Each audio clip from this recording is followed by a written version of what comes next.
ఈరోజు యావత్ దేశ ప్రజలు ఎదురు చూస్తున్నటువంటి ఢిల్లీ ఎన్నికలపైన ప్రతి వారు కూడా టీవీలపై చూస్తూ ఈరోజు ఏం జరుగుతుందనే సిచ్యువేషన్ కూడా చూస్తూ ఉన్నారు.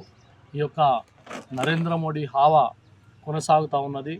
ఢిల్లీలో 70 అసెంబ్లీ శాసనసభ్యులు ఉన్నటువంటి ఢిల్లీ ఈరోజు మరి అక్కడ క్లీన్ స్వీప్ అయ్యే పరిస్థితి నిర్మాణం అవుతూ ఉన్నది. దరిదాపులా 46-44 సీట్ల వరకు బీజేపీ ఈరోజు లీడ్లో ఉండడము అది నరేంద్ర మోడీ యొక్క విజయానికి, అదేవిధంగా నరేంద్ర మోడీ యొక్క పాలనకు ప్రజలు ఇస్తున్నటువంటి తీర్పు.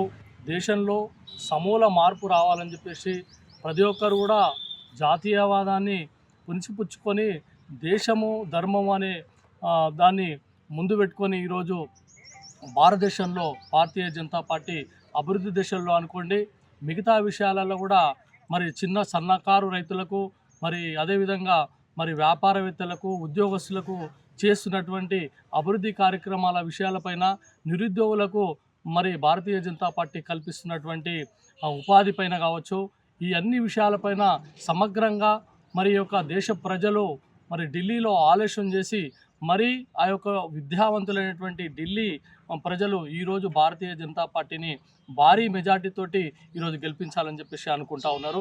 రాబోయే రోజుల్లో కూడా తప్పకుండా దేశంలో సమూల మార్పు వచ్చి ఈ యొక్క జంబిలీ ఎలక్షన్లు వచ్చే నిర్మాణం అయితే ఏదైతే ఉన్నదో ఆ నిర్మాణం జరిగితే భారతదేశంలో మొత్తం కూడా బీజేపీ వచ్చే సూచనలు కనిపిస్తూ ఉన్నాయి.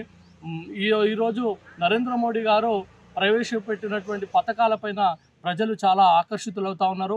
మొన్న పార్లమెంట్లో పెట్టినటువంటి గౌరవనీయులు శ్రీమతి మరి నిర్మలా సీతారామన్ గారు ఏదైతే 12 లక్షల పన్ను రాయితీ ఏదైతే ఉందో ఉద్యోగస్తులకు, అది చాలా మట్టుకు ప్రపంచంలో కూడా ఇప్పుడు ఎన్నడూ లేనటువంటి పరిస్థితుల్లో ఈరోజు కాంగ్రెస్ ఇయ్యనటువంటి పరిస్థితుల్లో భారతదేశంలో బీజేపీ ఈ రకంగా కల్పించడము మరి చాలామంది వ్యక్తులకు ఊరట కల్పించినటువంటి, ట్యాక్స్ మీద ఊరట కల్పించినటువంటి విషయము.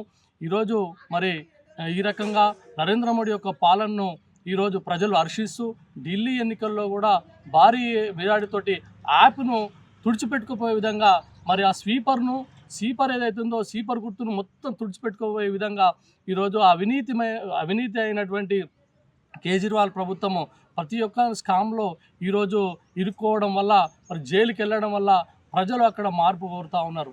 కాబట్టి రాబోయే రోజుల్లో తెలంగాణలో కూడా ప్రజలు ఆకర్షితులై భారతదేశంలో ఉన్నటువంటి వ్యక్తులు ఏ విధంగా జాతీయవాదం మీద, దేశం ధర్మం మీద ఎట్లయితే ఆలోచన చేస్తున్నారో ఈ యొక్క తెలంగాణలో కూడా మంచి ఆలోచన విధానంలో ప్రజలు మారుతారని చెప్పేసి, మరి భారతీయ జనతా పార్టీకి రాబోయే రోజుల్లో తెలంగాణ కూడా మంచి రోజులు రాబోతున్నాయని చెప్పేసి మేము ప్రగాఢ విశ్వాసం వ్యక్తం చేస్తూ ఉన్నాము.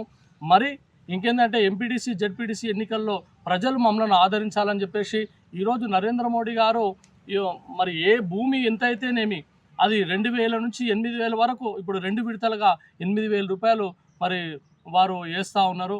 దాన్ని హర్షించాలి. ఇప్పుడు కాంగ్రెస్ ప్రభుత్వము చేస్తున్నటువంటి విధానాలు సంవత్సరంలో కూడా ఈ యొక్క పాలనను ప్రజలు తిరస్కరిస్తూ ఉన్నారు. కాబట్టి మీరు ఆలోచన చేసి ఈ యొక్క భారతీయ జనతా పార్టీకి ఖచ్చితమైనటువంటి తెలంగాణలో రిజల్ట్ ఇవ్వాలని చెప్పేసి కోరుతూ ఈ ఢిల్లీ ఎన్నికలు మరి మాకొక దిక్సూచిగా, మా తెలంగాణకు మంచి రోజులు, ప్రజలు మార్పు కోరడం కోసం రాబోతున్నాయని చెప్పేసి విశ్వాసం వ్యక్తం చేస్తూ ఉన్నాము. భారత్ మాతాకి జై.